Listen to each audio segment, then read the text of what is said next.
I said I'm moving like a soldier move. My bitch is unapproachable. When I shoot my Uzi, man, I do that little shoulder move.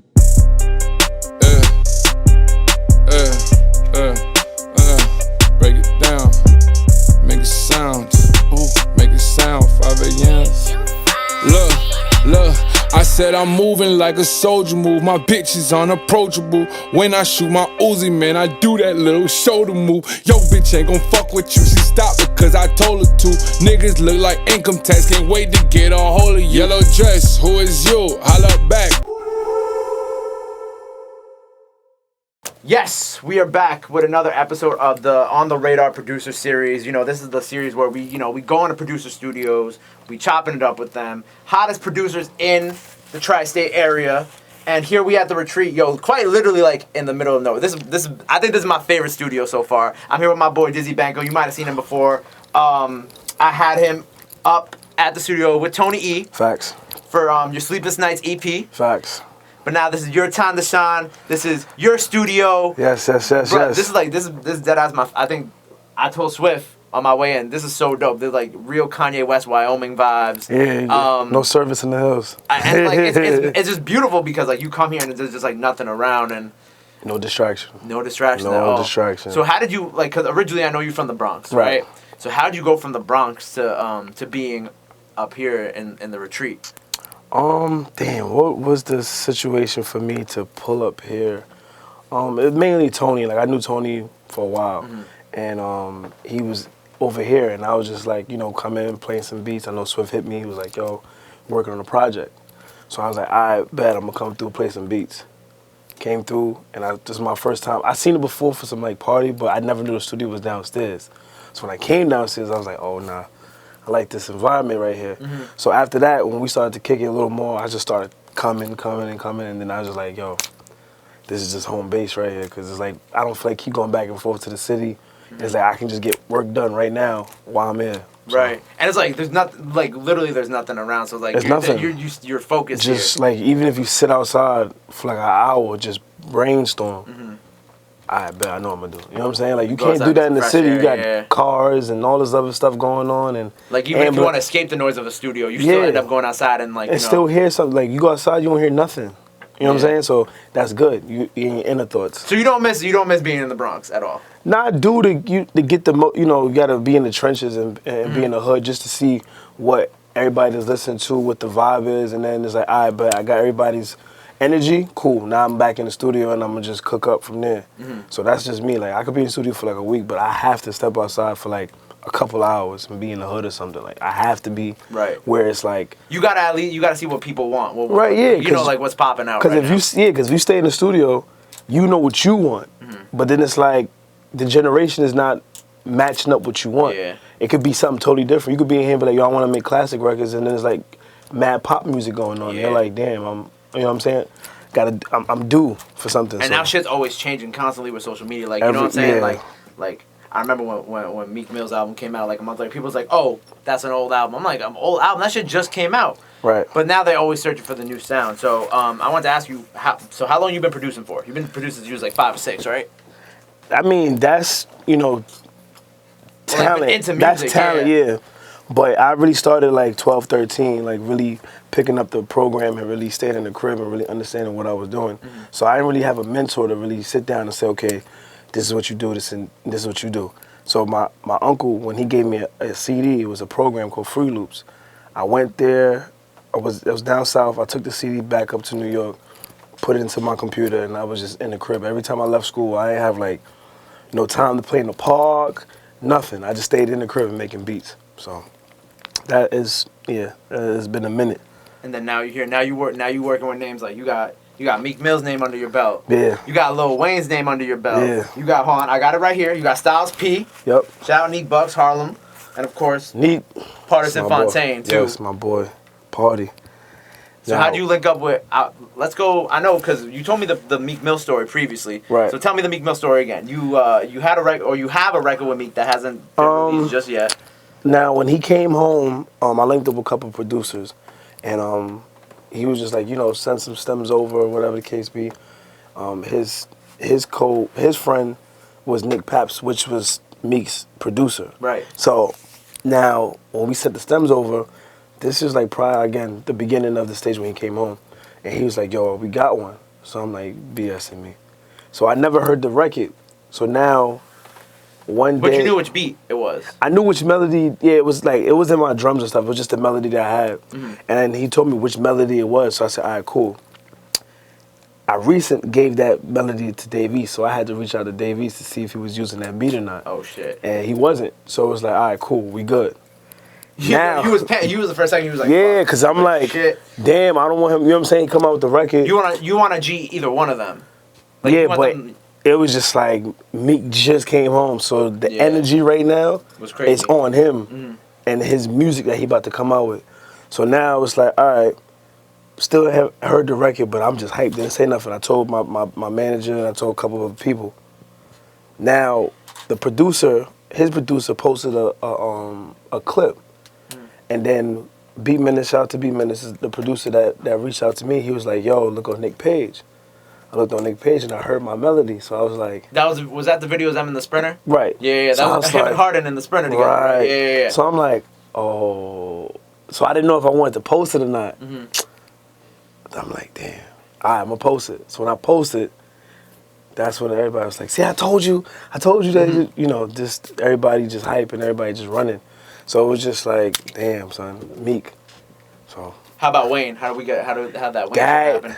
That, shout out to Free Jewels. I should say to start it off with that because he really put that into play because he hit me up through my cousin and people off the streets. Like, who got the hottest beats? Like, you said, like I said, you got to be in the streets to tap into what's new. So, my cousin called me. He's like, yo, Joel's going to call you. I don't know when. He's just going to call you. So, I'm up like 4 o'clock, 5 o'clock making beats. And I got a call from Els.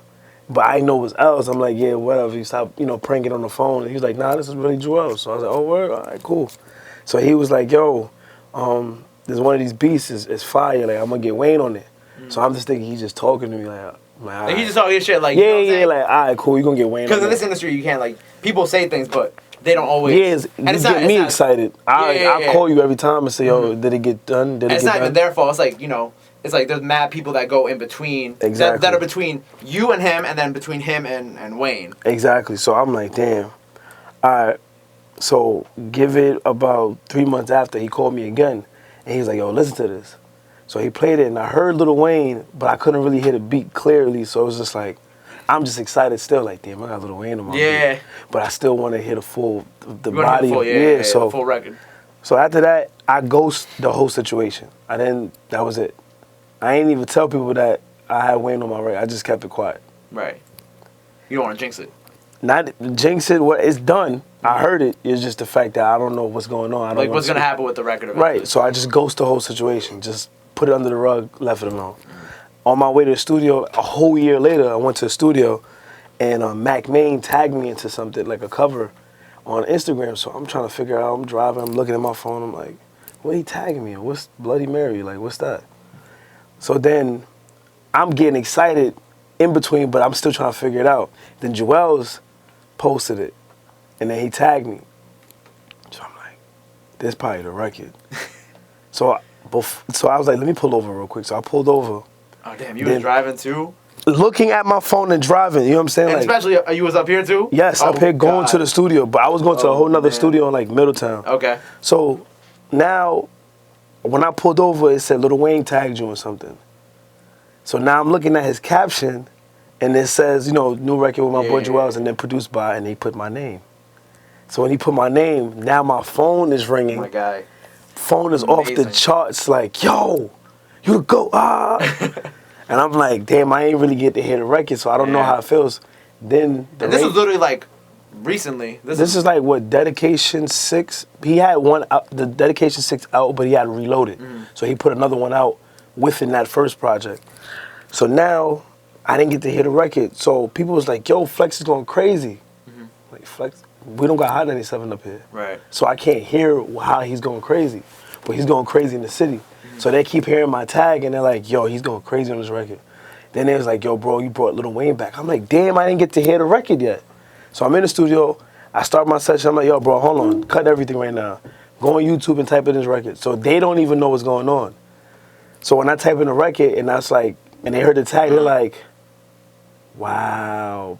So now my boy, that's the engineer over there, he was like, yo, this is crazy. Now I heard Lil Wayne's verse. I really brought the old Wayne back with him spitting. That certified, that just right there, the icing on the cake. I was like, yeah, it's time. I gotta, like, it's not, you can't just wake up and, you know what I'm saying? Like, some people who don't have that feeling, like Lil Wayne, everybody thought he was about to fall off and whatever he was going to do. Yeah, it was like when he had like the legal troubles and yeah, so it was just like, and right, so once he was really spitting, and there's like, Joel's and Lil Wayne have that history together with the I Can't Feel My Face. So I brought that back. So the fact that somebody ever say in life, like, you know, Lil Wayne, but that one last record he did is like, I'm the legend behind that record. You know what I'm saying? Like, no, facts, yeah. So it was just the fact that I'm behind that, that's good for me. Back, yeah. I brought Wayne back. I'm the reason, you know what I'm saying? Like, he didn't go in there and just spit. Y'all hearing? Yeah, he's the reason. I'm the reason he started like really spitting again. So it was just like, damn, all right, I see what's going on here. Yeah. But you also been working with some hometown heroes. You know, we here in Newburgh, and Pardison Fontaine has been blowing up. You know, over the past like year and a half, 2 years at this point. You know what I'm saying? Like he's been working for a while. He's been doing the stuff with Pardi, and he even did the shit with Kanye. Right. So what you been doing with him? Because I know you have a few things with him that haven't been released yet too. Couple things under the rugs, but nah. We always seen each other, like when I first moved up here, we always ran into each other. You know, people from the streets again was like, yo, you know, you tapping with Dizzy Banko, this and that, get beats. So every time we seen each other, it was like, yo, he'd be like, yo, bro, you gonna send me some beats? Like, so then it's like, I'll send some beats, but you know, nothing had got put together. So once certain things with the whole Cardi situation and certain records, and I'm like, all right, he's still working, he's still grinding. Yeah. Now, I did my homework on certain levels of when I first heard the Cardi record, and I'm like, I know how he raps and I know how she raps, so I'm like, this sound like this person, but I don't know, I can't tell. You like, I don't want to say nothing. Nah, yeah, I don't want to put no names out there who it sound like, but I'm like, so then when I checked the credits and stuff, I'm like, did my homework, I'm like, no way. You know what I'm saying? Like, I'm like, wow, like he really, you know what I'm saying? He was quiet with it, but like, yeah, very quiet. But he got one. He got one. So I'm like, that's, you know what I'm saying? Yeah. So that kind of really tapped me into the whole writers thing, because even when I make beats, I be like mumbling or whatever, and I have no issue giving it to an artist that or may need a record or something like that. Right, so it's like, what he did, it was perfectly fine, and I already know they was always cool with each other all the time. So it was just like, all right, it makes sense. You know what I'm saying? And that's loyalty behind it, because some people be like, all right, I got a record, cool, bye, thank you.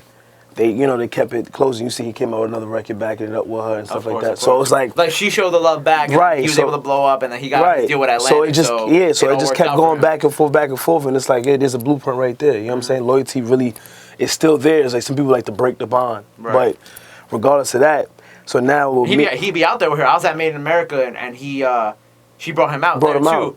People not gonna be doing, you know what I'm saying? Like, people don't do that for each other like that. It's like they'll be like, I'm gonna just perform the song and then cut his verse or whatever it is. Like, yo, I'm performing the song. You in the set or you in the lineup, come out here. You know what I'm saying? Like, that's love. Yeah. We need more of that in this world, love. Yeah. But just supporting each other. And yeah, support. There's nothing wrong with it. You know what I'm saying? Everybody be caught in their own egos, but love is free. Very free.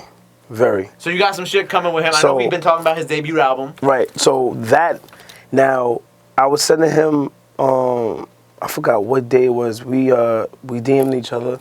He gave me his number, and then one day I don't know. One day I seen him. We was chopping it up, and then somebody hit me and was like, "Yo, you know, you should do a song with Pardi." So I'm like, "Yeah, it's gonna happen. It's gonna happen." And I'm like, "Wait, I got his number. Let me just, you know, hit him and see what's up." So he hit me back. Was like, "Yeah, it was good, bro. You feel me? Like, yo, send some beats in." So I sent some beats in.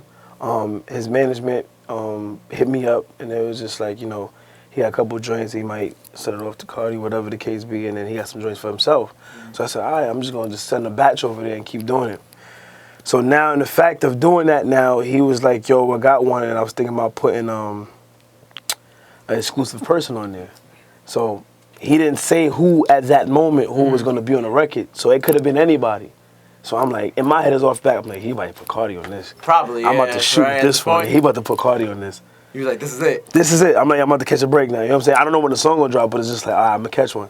So when he said the record back, and I heard everything, and I was like, oh, Offset? It didn't matter if it was, you know what I'm saying? Like, it's still on the same level of anything that's going on. So when I actually heard the record, I'm like, damn. And you like, it makes sense because Cardi, Offset, you know. Yeah, so it was just like, But regardless of the fact that Cardi's young, you know what I'm saying? She's gonna be in this industry for Right, she's a only like minute. 27, 28. And Migos been out for a minute. So we don't never know when they're like, okay, we just want to fall back and whatever. Just never know. They still have time to do it, but it's just like sometimes these artists be like, all right, I'm done. Yeah. And they don't, Find come back for a few yeah, years. yeah, and they'll fall back and do something else. So it's like that fact that I got that, and then how he really went off on that, I'm like, okay. So now thinking back in home. Offset shit was hard. I don't even think his ass at, but. Yeah, I like that record. Like I really like that record. Like. You're very proud of it. Yes. You look like. Because this is one of the beats that I didn't give a. I don't want to curse, but I ain't care. Curse? Why not? I didn't give a fuck about the beat. So. The fact that I didn't care, it was like, damn. The fact that they took the beat that you didn't care about and they like... Yeah, it was a calm bounce, but it was just the fact that now, say if I made the beat right now, I could say, oh, I hear this person, hear this person. Now, I don't even have to say I hear this person on the beat because they're on the beat. Right. So now it just states that, okay, man, he got Offset on the beat. That's crazy. And it's like, this shit is fire. So it's like, however the record plays out, I'm behind something. You know what I'm saying? So... That's that. But after that, we just was locking in. I was just in Miami with Pardi, showing one of his videos for one of his other records. And we just vibing. It's just all a vibe.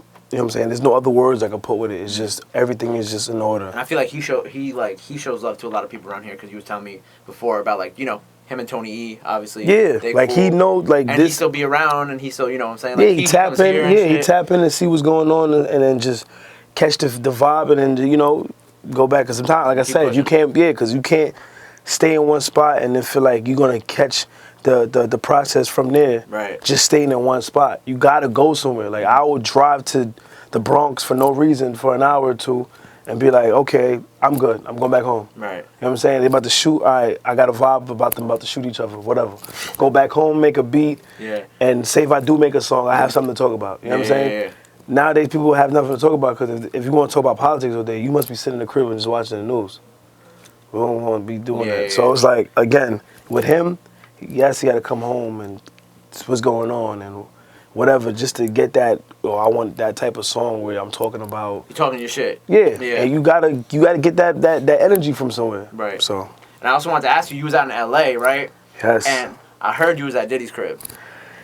Off the flight, man. He's very proud of this less than 24 hours in L.A. He was up at Diddy's crib. So yeah, tell me man, no cap. What was you doing at Diddy's crib? If you could tell me. I could tell you. There's my boy Kai Cash and King Combs. They got a group called CYN. Right. And that project was dope, by the way. The last project that King Combs put out, people were sleeping on that shit, but that shit was very. He put some right dope. records together, so I know Diddy probably had to go through it and listen to it, see which ones. Yeah, you know what I'm City saying? Girl record really hard too.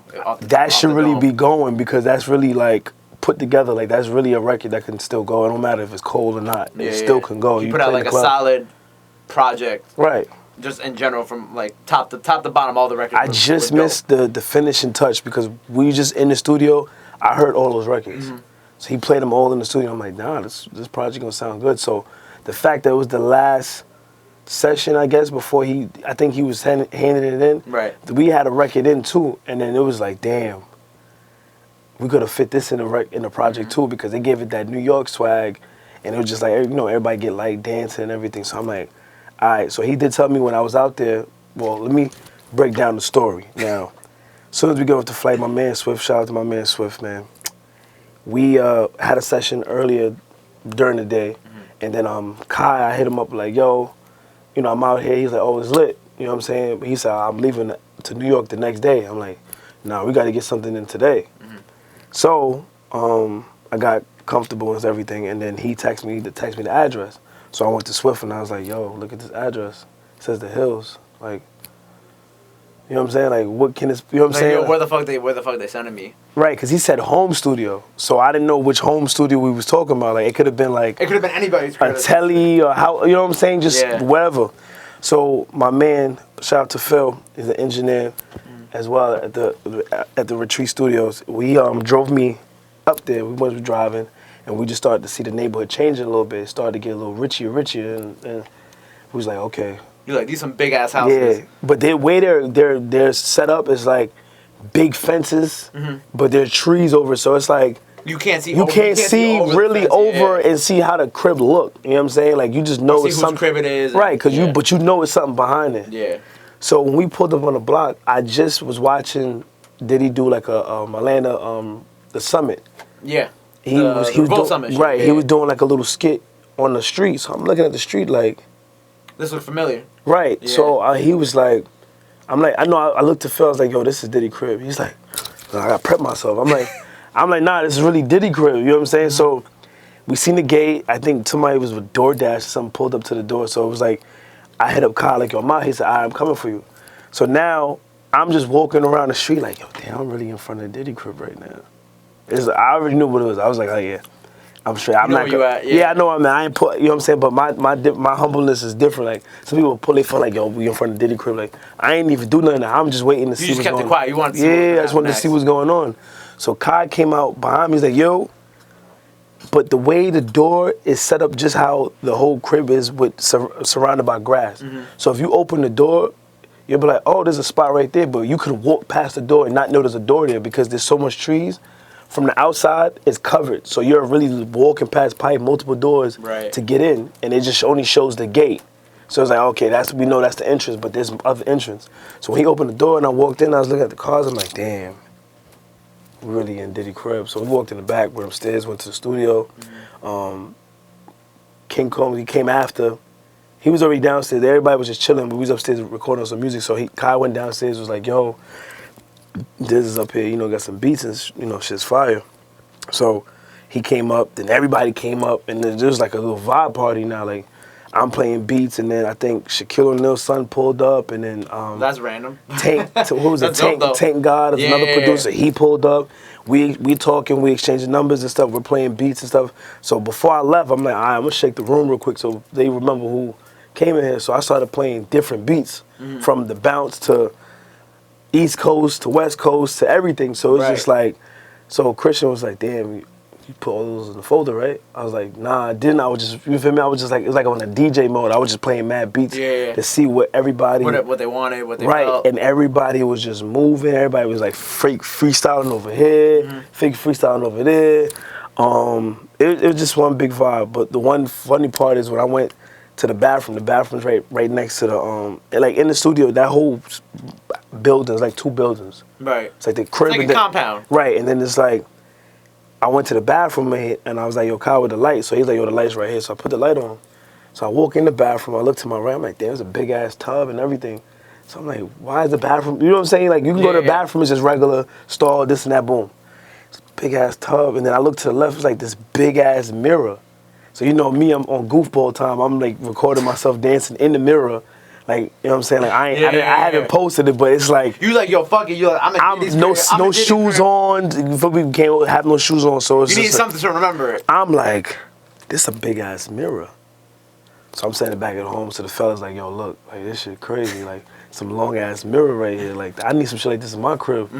But it was just, like I said, it's like, damn, I just got off the flight. You know what I'm saying? Like, I was prepping myself before I left, like, damn, I called mad people, like, listen, I'm coming out there for like a week, boom, boom, let's get up. So it was just like, everything that I prepped myself before I got off the flight and everything happened the right time, and then some new stuff happened, but it was like, wow. You know what I'm saying? Like, I didn't talk amongst what I was gonna do out there. I kept that to myself and my team players and whatever the case be. I didn't put it out there like, yo, when I reach to LA, I'm like, I want to do this and do that, because I don't never put the good energy out there. Never somebody could be hating, praying for something bad to happen. That energy could go away. It can go away. So the fact that everything happened, it happened. So that prior night, I met up with Smokey after that.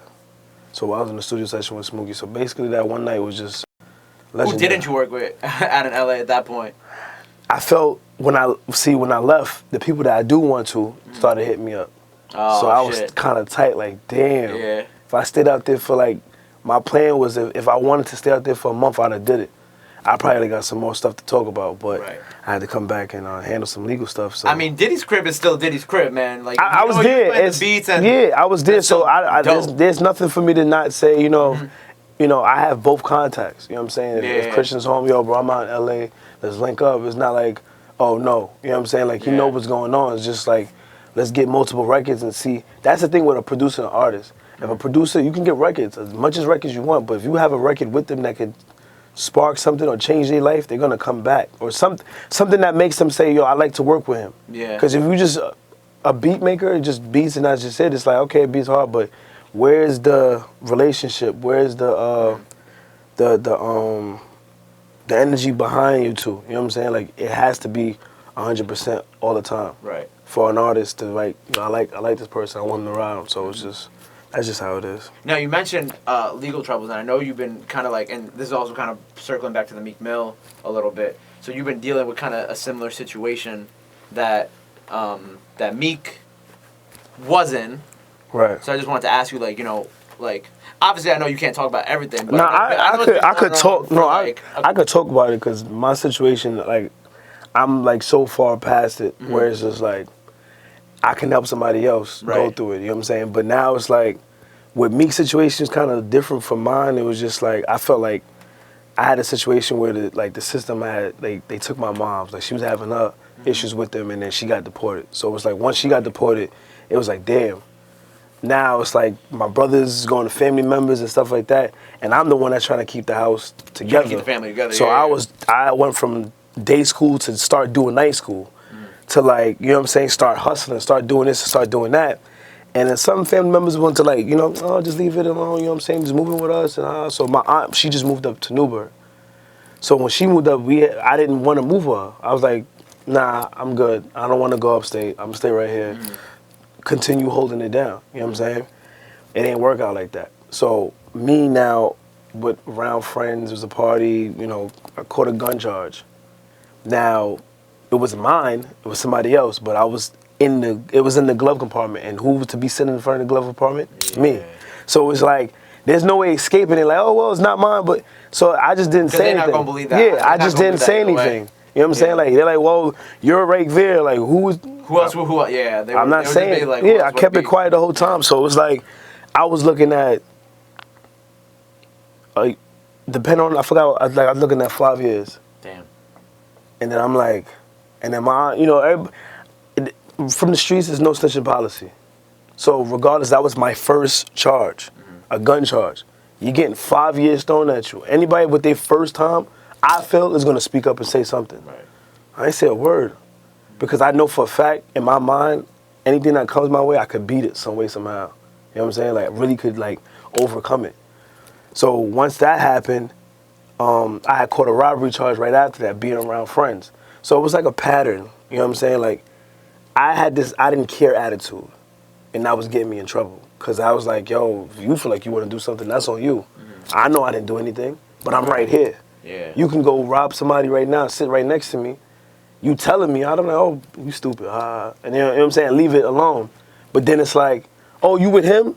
Oh, bring them too. You know what I'm saying? Yeah. And I'm like, why am I coming? I ain't do nothing. Yeah, that's but then they're like, they're questioning. Yeah, so now they're yeah. questioning me, and I'm like, well, I ain't saying nothing. Then it's like, damn, I'm taking more hard punches for other people's situations. And for shit that you had nothing to do with. I had nothing to do, but I'm there. So it's like now, I didn't even finish the gun charge. Now I got 2 big cases in front of me now. So I'm like, yo, I don't even know if it's over. I got 5 years over here. Then they know I'm on bail and stuff. Now they're throwing 10 years over here. So we could put together, that's a whole 15 years for what? Not saying anything. But then it's like, I could beat this again. Still with the mentality.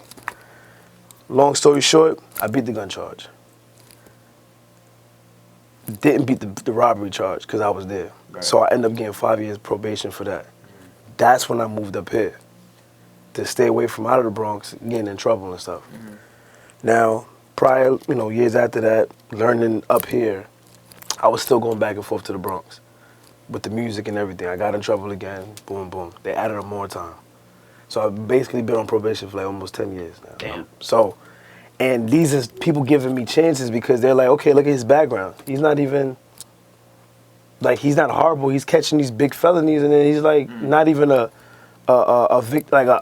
savage person in the streets. Yeah. So what, you know what I'm saying? So they just seeing that you wrong place, wrong time type shit. Right, but then they're like, you have to get it together. Like, who are you? You know what I'm saying? Like, you saying, okay, not even saying, like, you know, okay, this friend situation, boom, boom, but you as a person, you got to get it together. Right. So you choosing what you want to do. You want to just continue getting in trouble for friends, or you want to like live your life and build your career.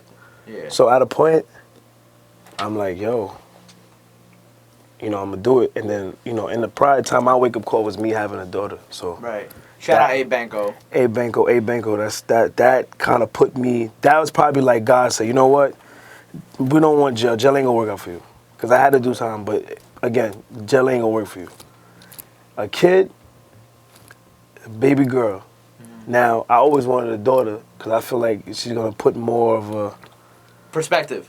Put things in like perspective. Yeah, like, if I have a son that's like too easy to me, I feel like it's just like, oh, my little son. You want a challenge, something that's going to... Right, because with a daughter now, it's more challenging because now she has to deal with people that, like you. Not saying me, but just dudes in the streets that, how to violate females and stuff like that. Now, that's more of a test. And testing me, because anger problems or whatever, now you have to go behind that now. Because I'm not going to be angry if my son is, with another dude. Yeah. But as a daughter now, it's like, oh, yeah, that's right. Like, any little thing, It's challenging you to be better. Right. Us growing up, and we're like, yeah, I want to get that chick, and talking all crazy, but now you have a daughter that's like, damn. I don't know if Like, it makes you think about the shit you've done. Like, do I really want to smack him right now? Or should I just, what? Words is words. Yeah. As long as he's not putting his hands on my kid, I'm good. Mm-hmm. These are the tests I got to deal with. You know what I'm saying? Every single day. So, that's just that. Damn. You got a hell of a life so far. Yeah, people, some people just look at it from the outside and be like, oh, yeah, he good. You know what I'm saying? Oh, what? That's like if I play around and say I'm broke today, they'll be like, yeah, okay. Like, why would you not believe me? You know what I'm saying? Like, because they're just seeing everything out. They're not really in my life's, circle to say, nah, he dead us. So, you know what I'm saying? As someone in your position, like, if there's someone watching this right now who may be going through something that you went through early on in your life, I guess what would be the best advice you could give them? Care. Care about anything that you're doing. Like, and why I say care, because I didn't care. I felt like I can just, whatever, you know what I'm saying, get by certain things and just, you got to stop and think. Mm-hmm. I didn't think because I was so angry, and I didn't, you know what I'm saying, that falls into not caring. So me not caring, like, I don't care, like, all right, whatever, you know what I'm saying, like, that brings a whole lot of bullshit with it, and people don't get it. It really does when you really don't care. It's like anything you do in life, you know what I'm saying, it's like, yo, I got a little gas in the car, I don't care, I'm going to keep driving. All right, what's going to happen after that? Right. On the side of the road. You know what I'm saying? Anything, driving dirty, you know what I'm saying, walking around with a gun or just carrying weed, any little thing, when you don't care, it comes with bullshit. So nowadays, I care about every little thing that goes on.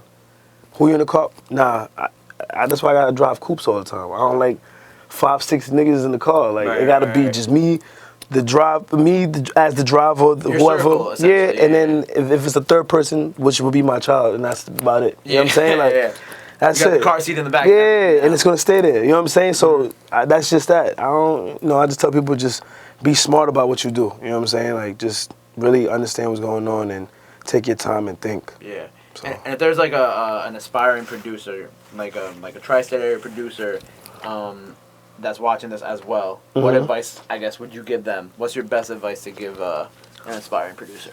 Don't give up.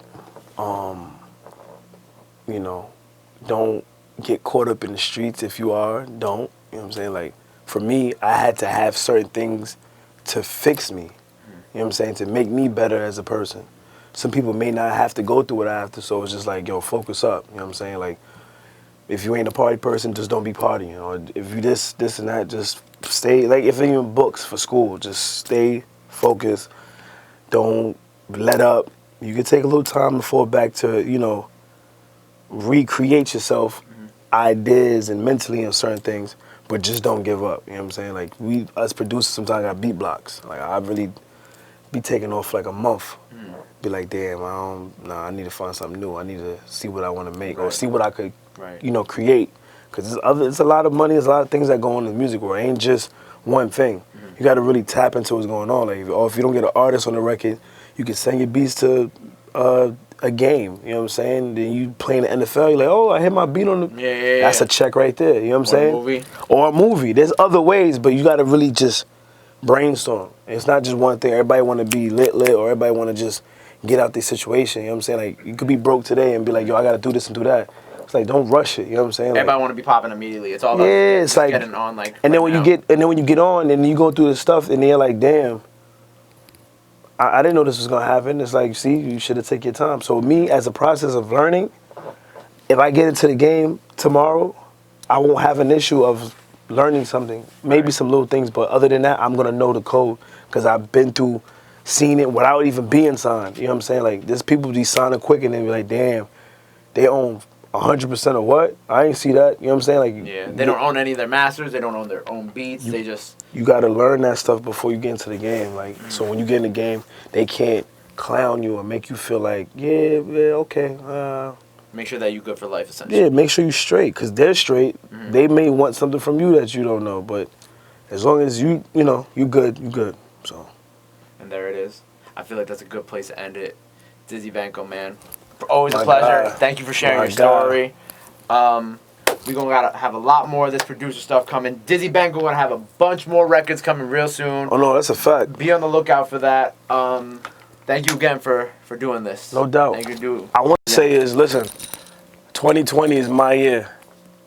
The pressure is coming. Hey, man, Dizzy Banko on the Radar producer series. Hey. Catch y'all next time.